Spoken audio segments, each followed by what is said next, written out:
جو آدمی کہتا ہے کہ پاکستان پورا پاکستان ایک بازار ہے، گناہ ہے، گندگی کا بازار ہے، جو اس نے اصل لفظ کہا وہ اس سے بھی زیادہ غلیظ ہے۔ اب وہ بیان نہیں کیا جا سکتے ہیں۔ میرا ذاتی خیال یہ ہے کہ وہ انڈینز جو ہیں وہ اس وقت نیم پاگل ہوئے ہیں، وہ پھرکی کی طرح گھوم رہا ہے ان کا وزیر خارجہ جے شنکر، ایران گیا ہے، ماسکو گیا ہے اور گیا ہے، ہر کہیں گھوم پھر رہے ہیں۔ اور انڈین حکومت کا اشرف غنی کا باعث سارا انڈین گورنمنٹ ہے۔ ایک اطلاع یہ بھی ہے کہ 3000 فوجی انڈین گئے ہیں۔ میں اس پہ یقین نہیں کرتا کیونکہ یہ رسک وہ کبھی نہیں لیں گے۔ میرا خیال ہے کہ وہ افغان فوجیوں کو ٹرینڈ کیا ہے، وہی امریکہ پہ دباؤ ڈال رہے ہیں، اسرائیل کی مدد بھی اس میں شامل ہو سکتی ہے۔ ہم لاتے ہیں ٹاک شوز اور انلمیٹڈ انٹرٹینمنٹ صرف یوٹیوب پر۔ اگر آپ نے ابھی تک ہمارا چینل سبسکرائب نہیں کیا تو ابھی سبسکرائب کریں اور بیل آئیکن کو کلک کر کے ہماری لیٹسٹ ویڈیوز کے بارے میں اپڈیٹ جانیں۔ افغانستان سے امریکی سینکوں کی واپسی کے بعد طالبان ایک بار پھر سے سر اٹھانے لگا ہے۔ جہاں ایک اور روس اور بھارت سمیت دنیا کے کئی دیش افغانستان میں ایک بار پھر سے سالتی بحالی کے لیے پریاس کر رہے ہیں، تو وہیں دوسری اور پاکستان طالبان کا ساتھ دے کر افغانستان کو استھر بنانا چاہتا ہے۔ لیکن بھارت اور افغانستان کی دوستی پوری دنیا میں مشہور ہے اور بھارت بھی افغانستان کی ہر سبب مدد کے لیے ہمیشہ آگے آیا ہے۔ افغانستان سرکار کے پرتنیدھی عبداللہ ان دنوں بھارت کی یاترا پر آئے ہیں۔ اس خبر کے باہر آنے کے بعد پاکستان اور چین میں ہڑکمپ مچ گیا۔ عبداللہ نے بھارت کے ویدیش منتری ایس جے شنکر سے کئی گھنٹوں تک ملاقات کی اور اس سے معنی نکالے جا رہے ہیں کہ بھارت طالبان کے مدعے پر افغانستان کا پورا ساتھ دے گا۔ یہاں تک کہ طالبان بھی بھارت کے ساتھ دوستی کرنا چاہتا ہے۔ طالبان بھی چاہتا ہے کہ افغانستان اور طالبان کے بیچ میں بھارت مدھیستہ کرے۔ اس سے پاکستان کو بڑی مرچی لگ گئی ہے۔ آپ کو دکھاتے ہیں کیسے پاکستانی میڈیا اور پاکستانی سرکار بھارت اور افغانستان کی بڑھتی دوستی سے گھبرا رہے ہیں۔ جو آدمی کہتا ہے کہ پاکستان پورا پاکستان ایک بازار ہے، گناہ ہے، گندگی کا بازار ہے، جو اس نے اصل لفظ کہا وہ اس سے بھی زیادہ غلیظ ہے۔ اب وہ بیان نہیں کیا جا سکتے ہیں۔ میرا ذاتی خیال یہ ہے کہ وہ انڈینز جو ہیں وہ اس وقت نیم پاگل ہوئے ہیں، وہ پھرکی کی طرح گھوم رہا ہے ان کا وزیر خارجہ جے شنکر، ایران گیا ہے، ماسکو گیا ہے اور گیا ہے، ہر کہیں گھوم پھر رہے ہیں۔ اور انڈین حکومت کا اشرف غنی کا باعث سارا انڈین گورنمنٹ ہے۔ ایک اطلاع یہ بھی ہے کہ 3000 فوجی انڈین گئے ہیں۔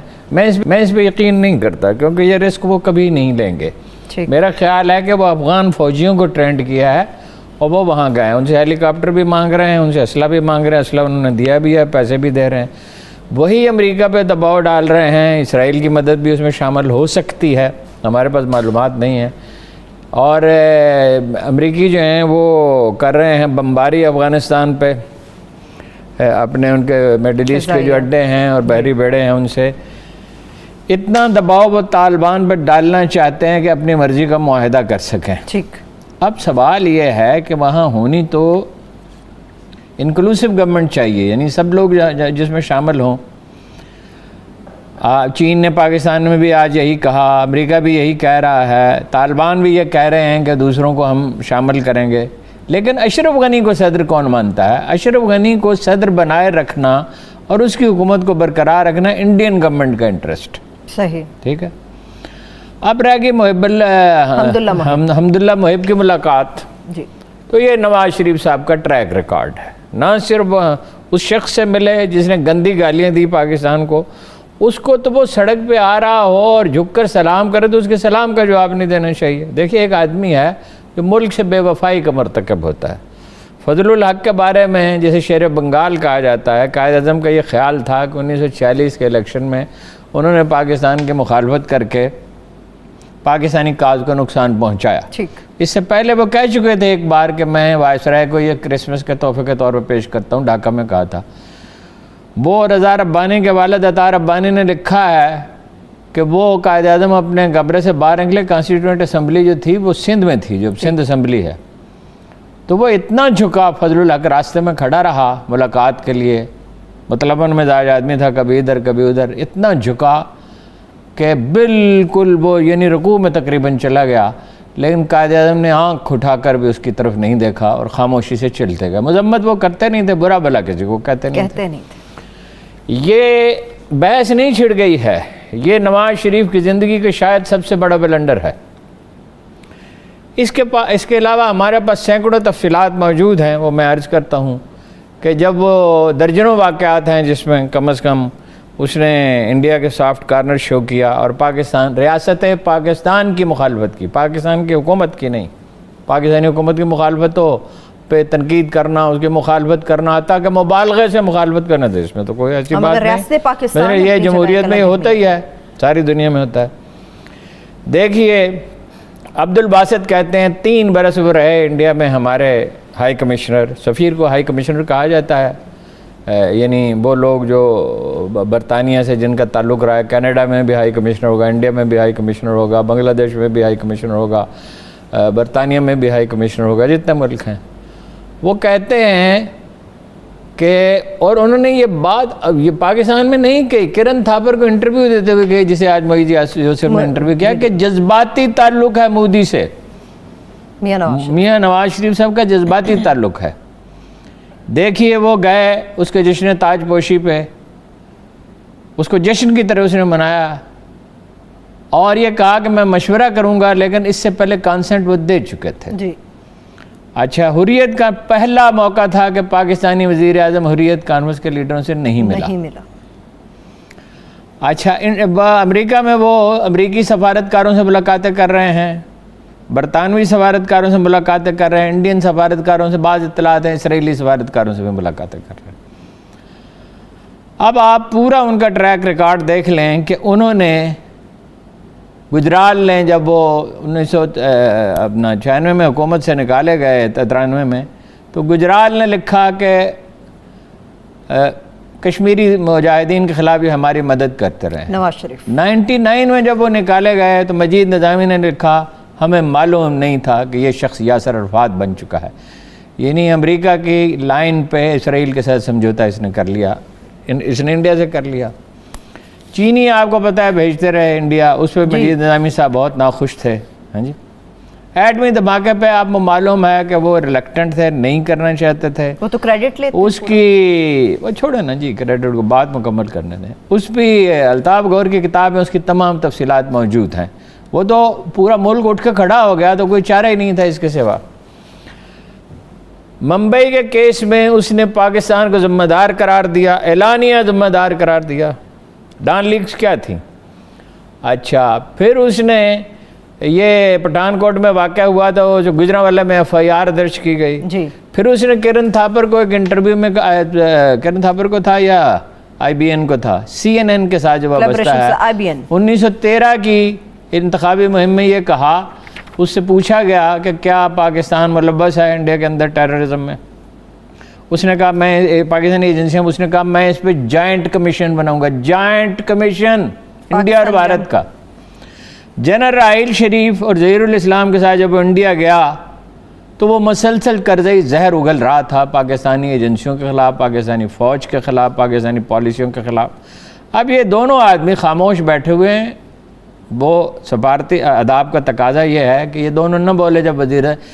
ان کا خیال تھا کہ وہ کشمیر کا ذکر کریں گے، وہ کہیں گے کہ بھئی آپ بلوچستان میں ٹیررزم کرتے ہیں، آپ تحریک طالبان پاکستان کی حمایت کرتے ہیں، ہزاروں شہری ہمارے شہید ہو گئے ہیں، بموں کے دھماکے ہو رہے ہیں، معصوم بچے مر رہے ہیں، ISI کے دفاتر پہ آپ کو پتہ بعد میں حملے ہوئے، GHQ پہ ہوا، مساجد پہ ہوئے، امام بارگاہوں پہ ہوئے، مزاروں پہ ہوئے، مینا بازاروں میں ہوئے، چرچ میں ہوئے، کوئی چیز میں، اس کا اس نے ذکر ہی نہیں کیا۔